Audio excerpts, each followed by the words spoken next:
everybody, welcome back to an episode of the 3 Count. I'm War Machine MJ, and I'm here today to talk about, well, Smackdown from March 13th and March 20th. So let's go ahead and kick it off. There was the March 13th edition of Smackdown, which was the first WWE empty arena show moved to the Performance Center. This was a couple of days removed from when NXT played host at the Performance Center, or the Performance Center played host to NXT, but that was a full crowd. This was empty. So we kicked off the show with a very nice rhetoric from Triple H, who basically just in with the cliff notes of his whole speech, it's basically, I know everything's crazy outside, but why don't you sit back, relax, and let us do what we do best, entertain. It was very nice, very Shakespearean. So, we kicked off the show with Sasha and Bayley taking on Alexa Bliss and Nikki Cross. Michael Cole, of course, was doing commentary by himself until Triple H decided to be a part of it, and Triple H was having fun. He was the entire show. He was just dicking around with Cole on camera. It's hilarious.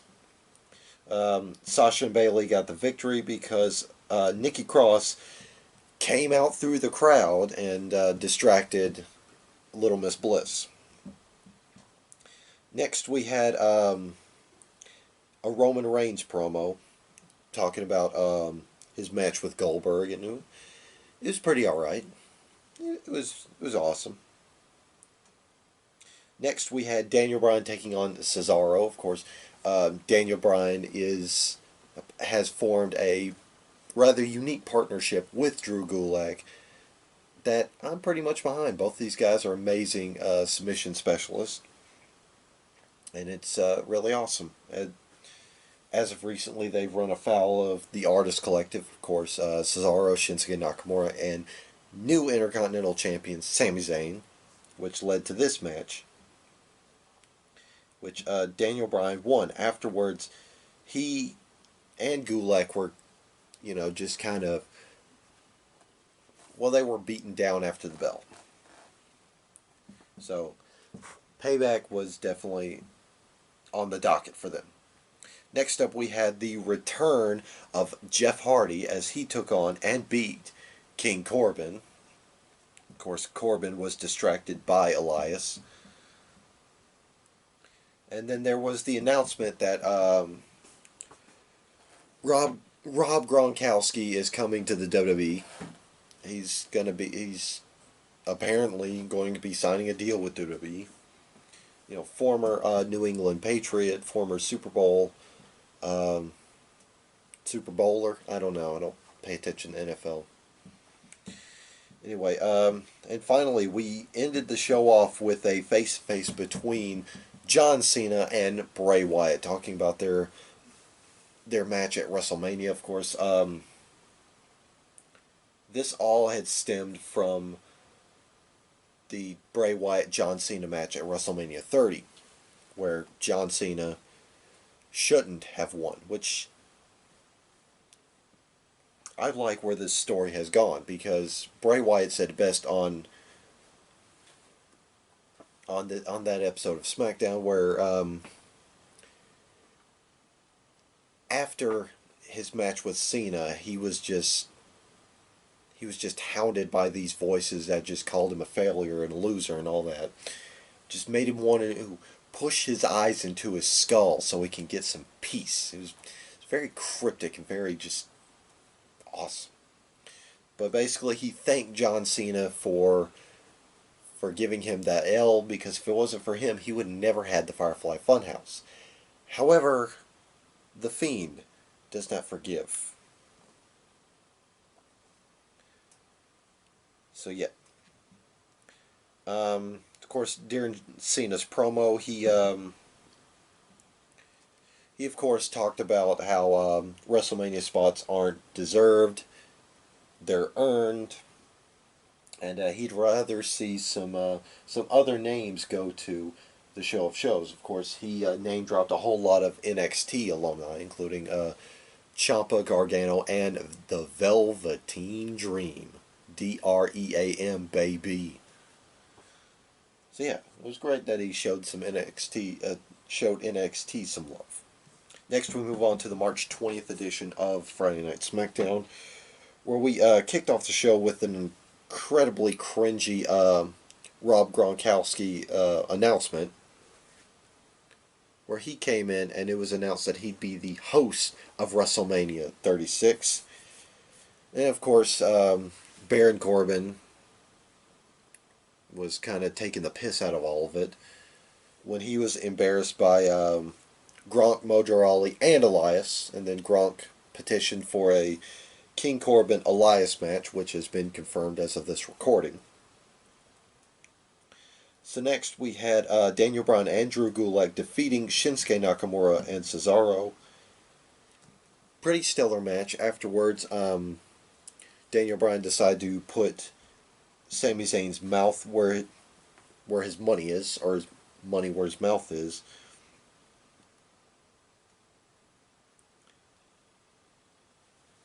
And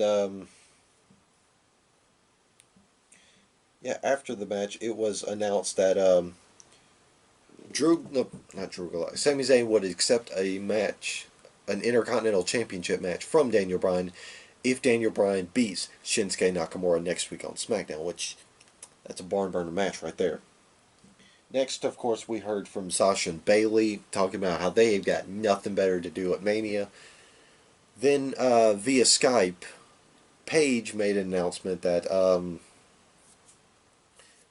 Bayley will defend her championship in a six-pack challenge against Dana Brooke, Tamina, Lacey Evans, and Naomi, and of course, the big one of them all, Sasha. And I'm glad there wasn't a single fan in the crowd, because after Sasha's name was dropped, you could just hear a pin drop, of course, as Sasha slowly turned to face Bayley.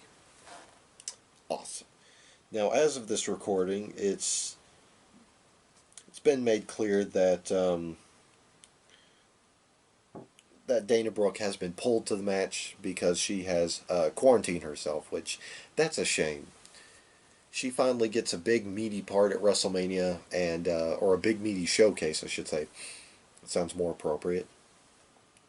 At WrestleMania, and circumstances intervened. That's kind of sad, but hopefully it won't be the last. Next, we had The Miz and John Morrison basically saying they don't have any opposition for WrestleMania. They might as well just take the night off, when they were interrupted by Heavy Machinery. And yeah, they got a match against the Blue Collar Brawlers.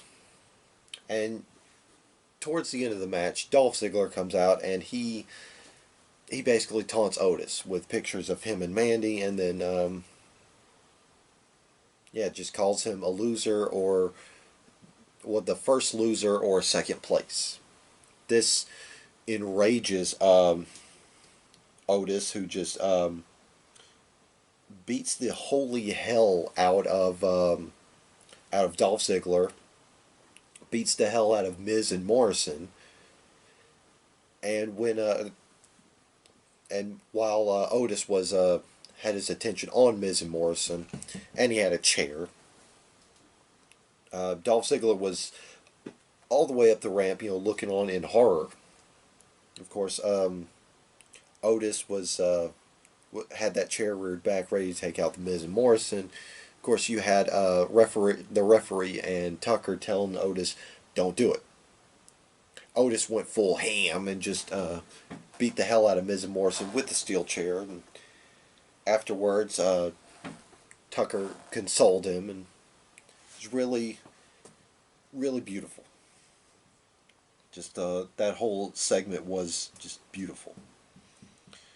And finally, we had contract signing between Roman Reigns and Goldberg for their Blue Universal Championship match at the show of shows. And it kind of got a bit worky, if you ask me. Or not worky, shooty, if you ask me, because Michael Cole brought up a tweet from Roman Reigns a good while back where a fan had asked him why he uses a small little crash pad whenever he does his his stage punch at the top of the ramp, and he says, I don't want to hurt my hand, because I don't want to make a stupid decision like headbutting doors. And of course, Roman Reigns just, God, he embarrassed Goldberg with his promo. Called Goldberg a little bulldog bitch. Oh, it was just fantastic. He schooled Goldberg so much that Goldberg's only excuse was, or his only comeback was, listen here, punk. Listen here, punk. I've been headbutting doors all around the world. And come WrestleMania, you're next. Yeah, Goldberg had a weak ass promo, if you ask me, but that's how we closed out SmackDown for March 20th. So, whew, that being said, I guess, let me do that. Anyway, right. That being said, I'm War Machine MJ, and I'll see you guys next time. Be safe, wash your hands, and cover your mouth. See ya.